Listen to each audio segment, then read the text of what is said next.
धन्यवाद बाबा. आता आज या ठिकाणी मी खूप भावनिक झाले आहे. सर्वप्रथम मान्यवरांचे हार्दिक स्वागत आणि माझ्या माणसांना माझा नमस्कार. आज सर्वांनी उल्लेख केला की आपल्या वळती गावची कन्या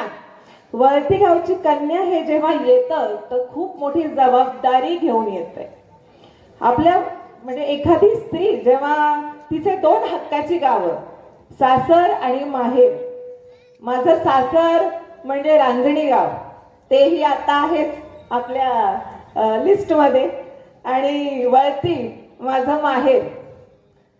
थोडी तक्रार आहे माझ्या माणसांबद्दल की जेव्हा पोरी तुमच्या दारी होत्या तेव्हा सारवत होत्या, आणि आता जेव्हा वहिनी आणायच्या, जेव्हा लग्न करायची पोरांची, तेव्हा बंगले बांधले तुम्ही. बरं ठीक आहे असो. पण एक वळती गावची कन्या, मनोज शेठ शेळक्यांची मुलगी, या ठिकाणी चेहरा जरी माझा नवीन असला तरी माझी ओळख खूप जुनी आहे.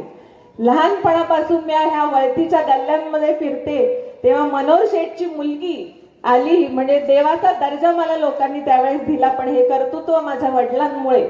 आज प्रचारादरम्यान सगळीकडे फिरले मी, म्हणजे काटवण वस्ती असो, भोरमाळा असो, सगळीकडे फिरताना जेव्हा मी असं सांगत होते की मी उमेदवार, पंचायत समितीची, माझं चिन्ह हे, एक आजी तर भेटला म्हणे, कानफड हाणू का तुझं, का तर शेवटी बोलले मी मनोज शेळकेंची मुलगी आहे म्हणून. म्हणजे इतका आदर सत्कार सर्वांकडून मला मिळाला. ते कारण, सगळ्यात महत्वाचं कारण म्हणजे माझे वडील मनोज शेठ शेळके, त्यांचं कर्तृत्व, त्यांची कर्तबगारी. त्यांनी लहानपणापासून मी पाहत आले की त्यांनी सर्वांना दानशूर व्यक्तिमत्व म्हणून ते मी आज या ठिकाणी आदर्श पाहू इच्छिते आहे. म्हणजे ते माझ्या घरी सगळे आमचे, म्हणजे आज लोंढे काका असो, शेलोत काका असो, गणपत मामा, सगळे आमचे वळतीचे गावकरी. आम्ही जेव्हा मुंबईवरनं यायचो तर आमच्याकडे सकाळी सकाळी सर्वजण हजर असायचे. कसे बाळा तुम्ही, असं म्हणणारे. त्यावेळेस म्हणायचे ही मुलगी काहीतरी करून दाखवणार, भयंकर हुशार, 10वीत बोर्डात आलेली आहे, 12वीत चांगले टक्के. माझ्या वडिलांना 100% विश्वास होता की ही काहीतरी करणार. आणि खरं सांगू तर या ठिकाणी माझ्याबद्दल सर्वात जास्त सांगणारं व्यक्तिमत्व आज आपल्यात नाही, ती म्हणजे माझी आजी द्वारकाबाई शेळके. आज ती असती तर खडसावून सांगितलं असतं की आपल्या लेकीलाच विजयी करा. म्हणून तिलाही मी भावपूर्ण श्रद्धांजली वाहते.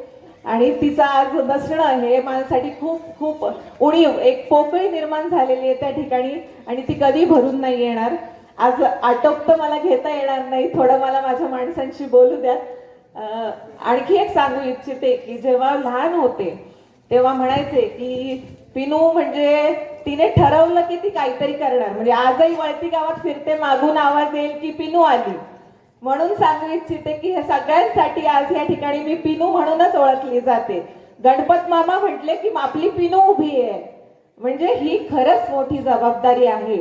म्हणून वळती गावच्या माझ्या माता भगिनींसाठी आज म्हणतात, स्त्री जन्मा तुझी अजब कहाणी, हृदयी अमृत नयनी पाणी. पण आता ही नयनी पाणी नसावं माझ्या माता भगिनींच्या, यासाठी आज मी इथे उभी आहे. कार्यरत राहावं माझ्या महिलांसाठी, माझ्या माणसांसाठी, हे मला भरपूर वर्षांपासून वाटायचं. पण आज या ठिकाणी संधी उपलब्ध झालेली आहे. आज जेव्हा सगळ्या गावांमध्ये फिरते, बाळा आला होता तुझ्या वडिलांचा फोन मला, सगळ्या गावांमध्ये माझ्या वडिलांची ओळख सगळीकडे. म्हणजे ही कर्तबगारी ही आपल्यातही यावी. आज रस्त्यावरनं राजनी गावातनं फिरते, हरिश्चंद्राची सून का बाई तू, केतन दादांची पत्नी म्हणजे वहिनी साहेब आल्या. हे खूप आदराच्या गोष्टी आहेत ज्या मी अनुभवते. पण ह्याच्या कर्तबगारी करणारी माणसं माझ्या पाठीशी उभी आहेत, पाठिंब्याने. पण हीच कर्तबगारी आज मला या ठिकाणी दाखवायची आहे. म्हणून मी आपल्या सर्वांना सांगू इच्छिते, शिक्षणाबद्दल तर सर्वांनी सांगितलंय, माझ्या माणसांनी सांगितलंय, पण हे सांगू इच्छिते की मला खरंच एक राजकारण म्हणून नाही तर समाजकारण म्हणून या क्षेत्रात पाय टाकायचा आहे. आणि मी पाय टाकताना हे सांगू इच्छिते, आता भोकरी वस्तीत कीर्तन होतं त्या दिवशी महाराजांचं. महाराज म्हणले, ताई तुला विजय कसा आवडेल, समोरच्याने गुडघे टेकले तो विजय आवडेल का विजय ठासून झालेला आवडेल. तर विजय ठासून झालेलाच आवडेल. तो विजय केव्हा असणार, माझी माणसं माझ्या मागे उभी असतील, पाठिंब्याला असतील, आणि ती आहेत. आज प्रत्येक गावात मला म्हणतात, ताई तू लढ, आम्ही तुझ्या पाठीशी आहे, काळजी करू नको, आपलाच विजय आहे.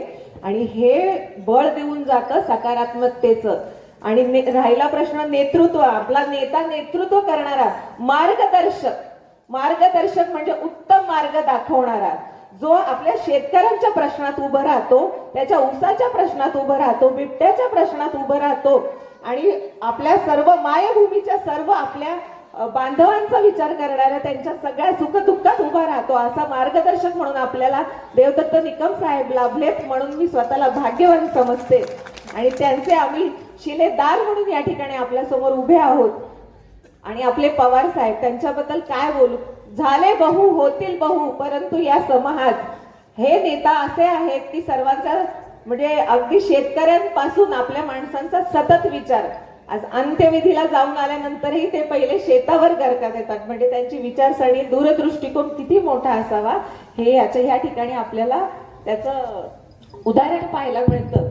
म्हणून एक गोष्ट सांगू इच्छिते की आनंद हा नेहमी पायापाशी पाहू नये, दीर्घकाळ टिकणारा आनंदच हा आनंद देऊन जातो. म्हणून माता भगिनींनी हा दीर्घकाळ टिकणारा आनंद, आणि मी ह्या गावची कन्या तुमची ताई या ठिकाणी उभी आहे आपल्याला आनंद देण्यासाठी. आणि माझ्याच विचारांचं व्यक्तिमत्व म्हणजे प्रीतीताई प्रवीण थोरात, त्याही आज आपल्यासाठी जिल्हा परिषदेसाठी उभ्या आहेत, त्याही काम करण्यासाठी सुसज्ज आहेत.